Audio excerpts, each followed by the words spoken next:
दर्शन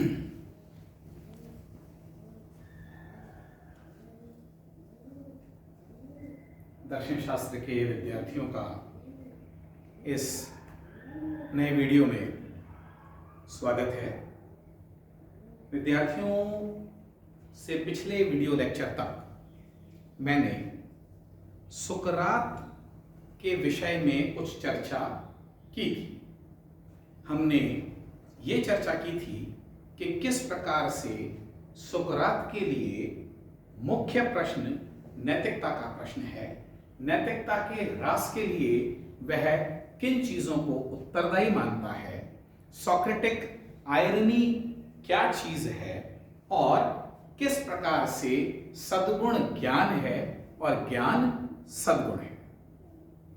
हमने ये चर्चा की थी कि यदि मनुष्य के पास में ज्ञान है तो मनुष्य का सद्गुणी होना निश्चित है, क्योंकि स्वभाव से मनुष्य अच्छे हैं।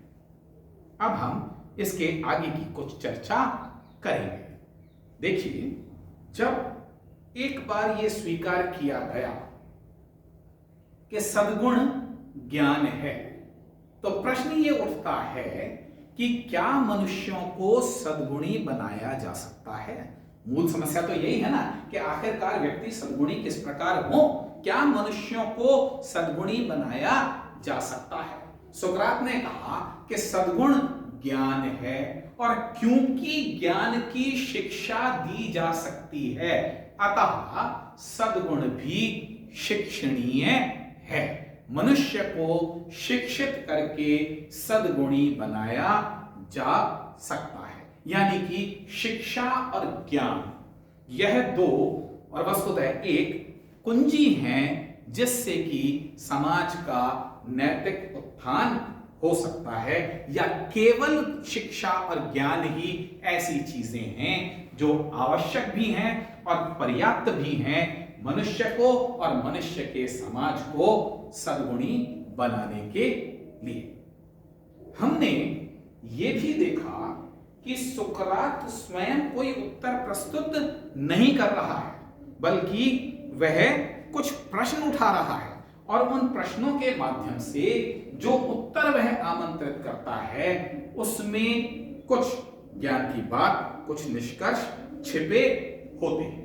तो हम इस प्रकार सुकरात की पद्धति को देखिए। हम चलिए पहले थोड़ा सा सुकरात की पद्धति की बात करें। जो मैंने लाइसिस से उदाहरण आपके सामने रखा, या मैंने मित्र का उदाहरण आपके सामने रखा, उसको यदि हम एक कहानी के रूप में देखें, यदि हम उसको एक ड्रामा इनेक्टमेंट के रूप में देखें, तो हम सुकरात ने, मैंने आपको पहले भी बताया कि स्वयं ने किसी फॉर्मल, किसी औपचारिक ज्ञान मीमांसा की या तत्व मीमांसा की रचना नहीं की, लेकिन फिर भी जितना हम सुकरात के बारे में जान रहे हैं उससे हम कुछ मोटा मोटा निष्कर्ष सुकरात की ज्ञान की पद्धति के विषय में निकाल सकते हैं। और वह क्या है, यदि हम सुकरात की विधि की बात करें तो हम ये कह सकते हैं कि हम कुछ मुख्य प्रकारों में, 5 प्रकारों में हम सुकरात की विधि की व्याख्या कर सकते हैं। 5 स्तर देख सकते हैं सुकरात की विधि में, या 5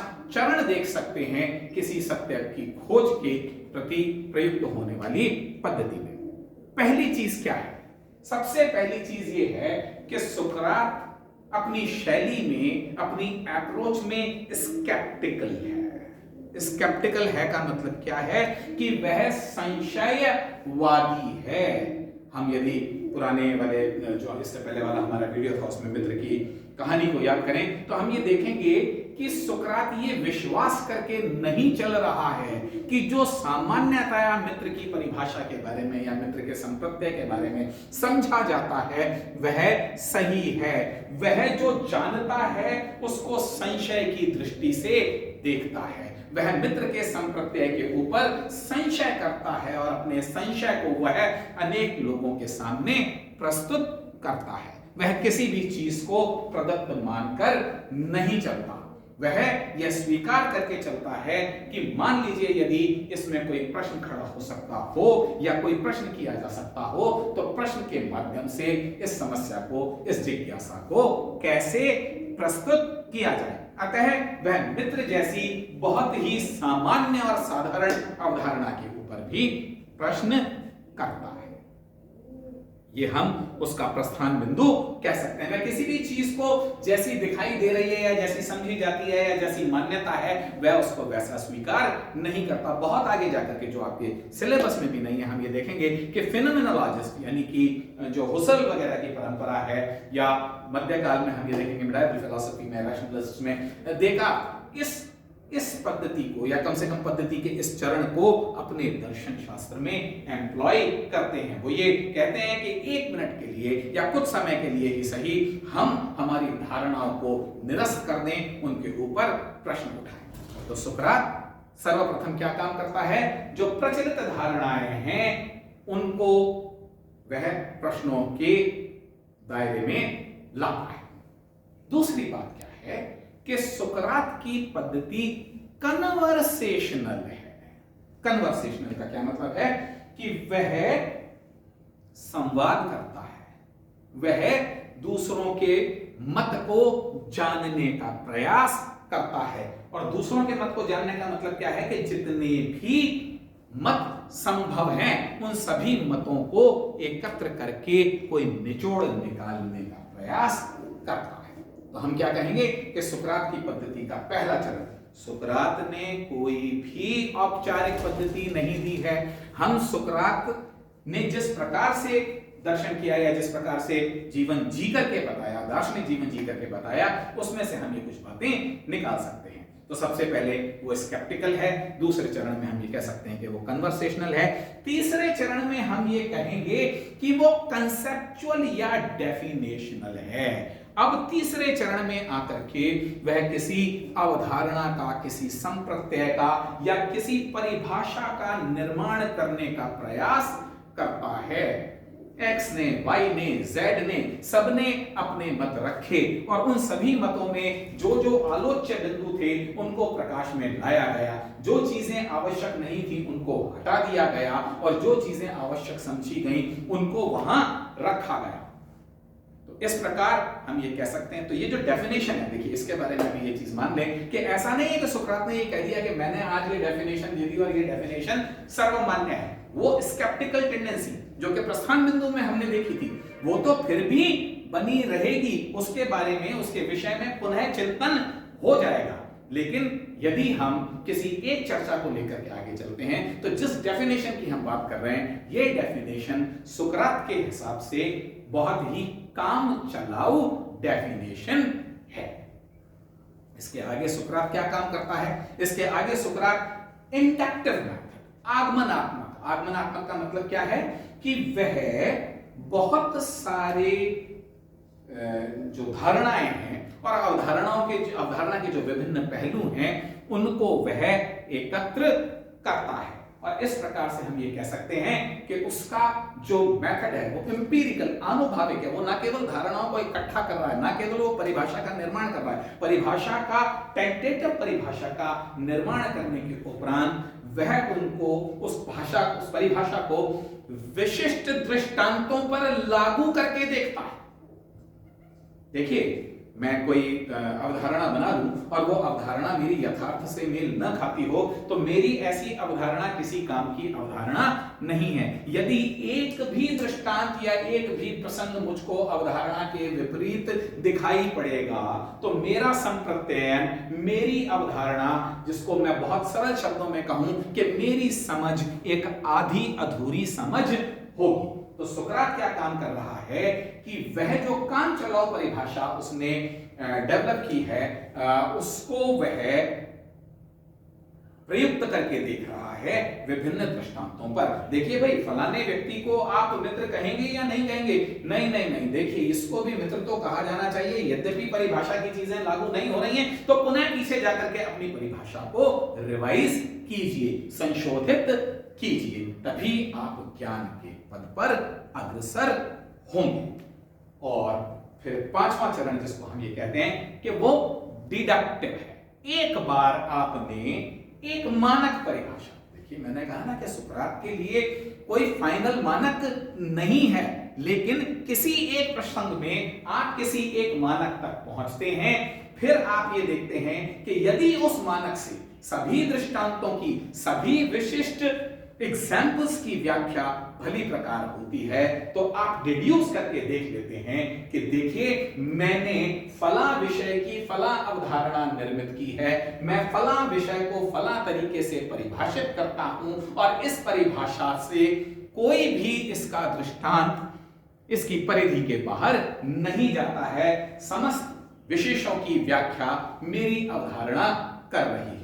और जिस दिन, जिस क्षण, जिस समय ये लगे कि यह अवधारणा वापस संशोधन मांगती है, तो सुकरात अपनी पद्धति की पुनरावृत्ति कर देगा। तो प्रश्न ये हुआ कि सुकरात कोई औपचारिक ज्ञान मीमांसा का निर्माण न करते हुए भी हम सुकरात के दर्शन में कुछ प्रमुख बातें, जिसको मैंने अभी 5 चरणों में मैंने रखा आपके सामने, कि हम एक सुकरात की ज्ञान मीमांसा की बात कर सकते हैं। सुकरात ने इस पूरी की पूरी प्रक्रिया में किया क्या? सुकरात ने, ऐसे सुकरात के जीवन से जुड़े हुए और भी दृष्टांत आपको मिलेंगे कि उसने नितांत अनपढ़ व्यक्ति से कुछ ज्योमितीय थ्योरम से सिद्ध करवा दी, प्रश्न पूछ पूछ करके।